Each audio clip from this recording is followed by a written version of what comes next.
It's Thursday. Whew, had a long day today. I had a meeting today, but I'm headed to the house. How's everybody doing? It's been a busy week this week. It really has. Oh, y'all, this camera, let me see if it'll look better this way. Nope. It's the way the sun is shining up in here. I ain't gonna be long. I just want to come on here and say hi. And talk about these drive-by shootings and these young kids getting killed while they sleep in their beds. Come on, y'all. It's so sad. You know, it's a woman in New Orleans. Her baby was 3 years old. She said she had just bathed her baby and put him down the bed. Lord have mercy. Can you just imagine? My heart really goes out to her. And then a 17-year-old girl, somebody was shooting up in their house, shooting at her brother and shot and killed her. She was in the bed sleep. We got to get control of our youth, man. They just don't have no regard for human life, no respect, no morals. I was coming down the street the other day, and this young man, he had on some camouflage pants, and he had on some blue,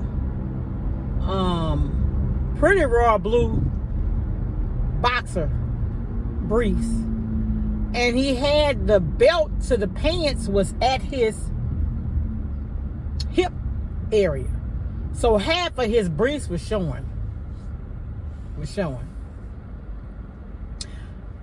My pastor said the other Sunday, he said, nobody respects you or feel threatened by you if you got your pants hanging down like that. You don't get no respect dressing like that.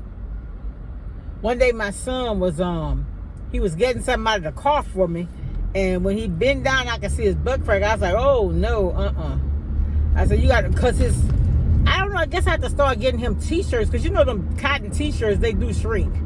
And the shirt he had on wasn't that long either. And so I told him to make sure when he bent down, make sure that his you know how them young men wearing them t-shirts now, they're not really that long. And then think about it, the pants they wear not really all that high up. So just make sure that you're presentable, you know.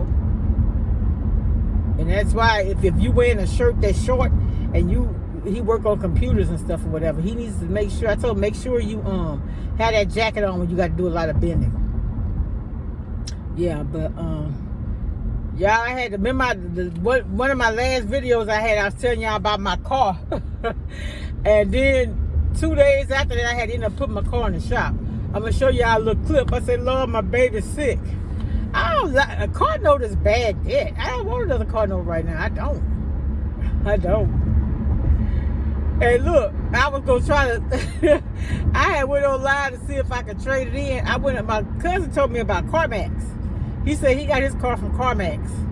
He said his steering wheel heats up. I said, yeah, because you in Minnesota. But anyway, let me slow down. That thing finna clock me.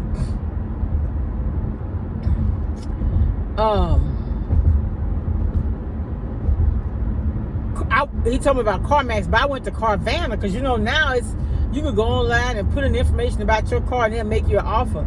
And I told them I couldn't drive my car. They said, come back and do it again when you fix it. I mean, I could drive it, but I wouldn't dare sell no car nobody was making. I needed a tune-up.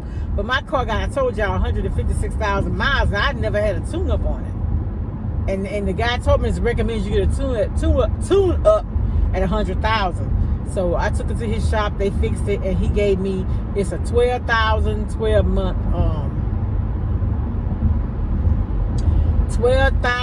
miles or 12 months warranty, whichever come first.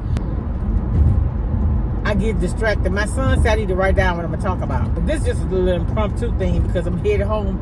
I just wanted to see how everybody was doing, let them know that I'm really worried about the direction of our young kids. I really am. And you know, being a young mother myself, you have to make a conscious decision to put your kids first. You do, because I'm sorry, if something happened to, I'm the type of mother, I never upheld my kids. If they were wrong, I told them they were wrong. And they would get mad at me about it, but you know, I'm your mother, I'm not your friend. You know what I'm saying?